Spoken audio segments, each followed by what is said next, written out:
ನಮಸ್ತೆ ಸಖಿಯರೇ, ಮನೆ ಅಡುಗೆಗೆ ಸ್ವಾಗತ. ನಾನಿವತ್ತು ಒಂದು ಪೌಷ್ಟಿಕರವಾಗಿರುವಂತಹ ಚಪಾತಿ ಮಾಡೋದು ಹೇಗೆ ಅಂತ ತೋರಿಸ್ಕೊಡ್ತೀನಿ. ಅದಕ್ಕೆ ನಾನಿವಾಗ ಒಂದು ಚಿಕ್ಕದ ಫ್ರೈಯಿಂಗ್ ಪ್ಯಾನ್ನ ತೊಗೊಂಡಿದ್ದೀನಿ. ಒಂದೆರಡು ಸ್ಪೂನ್ ಎಣ್ಣೆನ ಹಾಕಿದ್ದೀನಿ. ಒಂದು ಅರ್ಧ ಸ್ಪೂನು ಸಾಸಿವೆನ ಹಾಕಿದ್ದೀನಿ. ಸಾಸಿವೆ ಎಲ್ಲ ಚಟ್ಪಟ ಅಂತ ಸಿಡಿದ ಮೇಲೆ ನಾನು ಒಂದೆರಡು ಮೂರು ಕ್ಯಾರೆಟ್ನ ತುರಿದು ಹಾಕ್ಕೊಂಡಿದ್ದೀನಿ, ಮೀಡಿಯಮ್ ಸೈಜ್ದು. ಈಗ ಒಂದು ಗೆಡ್ಡೆಕೋಸನ್ನ ಕೂಡ ತುರಿದು ಹಾಕ್ಕೊಂಡಿದ್ದೀನಿ. ಇದನ್ನೆಲ್ಲ ಚೆನ್ನಾಗಿ ಮಿಕ್ಸ್ ಮಾಡ್ಕೊಂಡು ಸ್ವಲ್ಪ ಫ್ರೈ ಮಾಡ್ಕೊಳ್ಳೋಣ.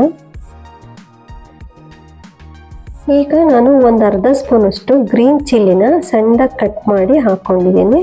ಹಾಗೆ ಒಂದು ಅರ್ಧ ಸ್ಪೂನಷ್ಟು ಚಿಲ್ಲಿ ಫ್ಲೇಕ್ಸ್ನ ಕೂಡ ಸೇರಿಸ್ತಾ ಇದ್ದೀನಿ.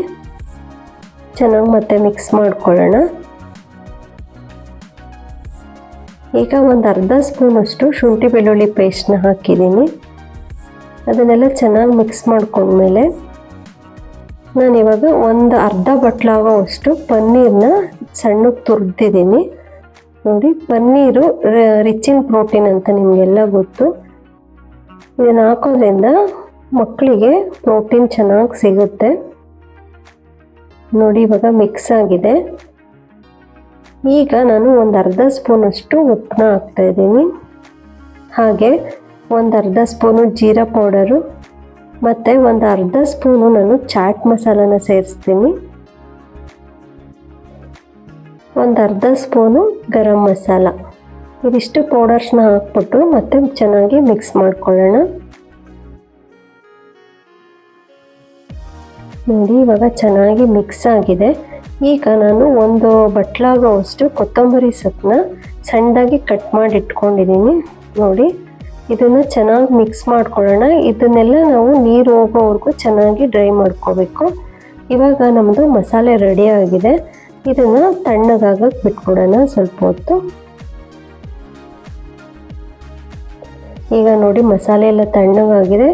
ಇಲ್ಲಿ ನಾನು ಒಂದು ದೊಡ್ಡ ಬಟ್ಲು, ಒಂದು 1/4 kg ಇಡಿಸೋವಷ್ಟು ಗೋಧಿ ಹಿಟ್ಟನ್ನ ತೊಗೊಂಡಿದ್ದೀನಿ. ಅದನ್ನು ಕೈಯಲ್ಲಿ ಚೆನ್ನಾಗಿ ಮಿಕ್ಸ್ ಮಾಡ್ಕೋಬೇಕು. ಈಗ ಒಂದು ಅರ್ಧ ಸ್ಪೂನಷ್ಟು ನಾನು ಉಪ್ಪನ್ನ ಸೇರಿಸ್ತಾ ಇದ್ದೀನಿ. ನೀವು ಆಲ್ರೆಡಿ ಮಸಾಲೆಗೆ ಹಾಕಿರೋದ್ರಿಂದ ನೋಡ್ಕೊಂಡು ಹಾಕ್ಕೋಬೇಕು. ಈಗ ಒಂದೆರಡು ಸ್ಪೂನು ಕರ್ಡ್ನ ಹಾಕ್ತಾಯಿದ್ದೀನಿ. ಕರ್ಡ್ ಹಾಕೋದ್ರಿಂದ ಚಪಾತಿ ಸಾಫ್ಟಾಗಿ ಬರುತ್ತೆ. ಸ್ವಲ್ಪನೇ ನೀರು ಹಾಕ್ಕೊಂಡು ನಾವು ಚಪಾತಿ ಹಿಟ್ಟು ಅದಕ್ಕೆ ಕಲಿಸ್ಕೋಬೇಕು.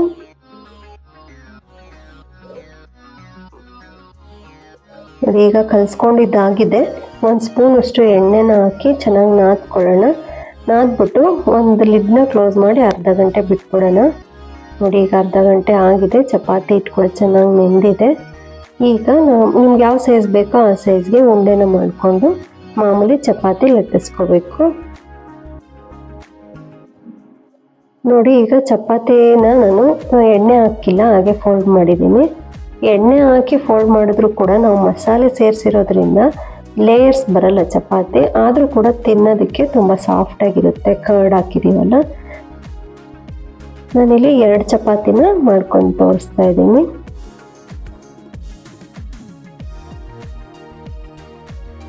ನೋಡಿ, ತುಂಬ ಚೆನ್ನಾಗಿರುತ್ತೆ. ಇದಕ್ಕೆ ಯಾವುದೇ ಪಲ್ಯದ ಅವಶ್ಯಕತೆ ಇಲ್ಲ.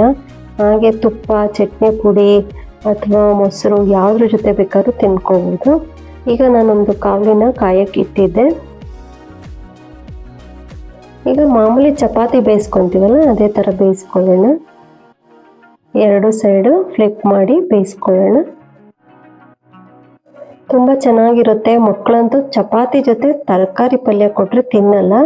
ಆದರೆ ಈ ಥರ ಮಾಡಿಕೊಟ್ರೆ ಖಂಡಿತ ಅವ್ರಿಗೆ ಗೊತ್ತಿಲ್ಲದೇ ಅವರು ಪಲ್ಯ ಎಲ್ಲ ತಿಂದಿರ್ತಾರೆ. ಅವರಿಗೆ ನ್ಯೂಟ್ರಿಷನ್ ಕೂಡ ಸಿಗುತ್ತೆ. ನೋಡಿ, ಈಗ 2 ಚಪಾತಿ ರೆಡಿಯಾಗಿದೆ. ಈಗ ಇದನ್ನು ಸರ್ವ್ ಮಾಡ್ಕೊಳ್ಳೋಣ.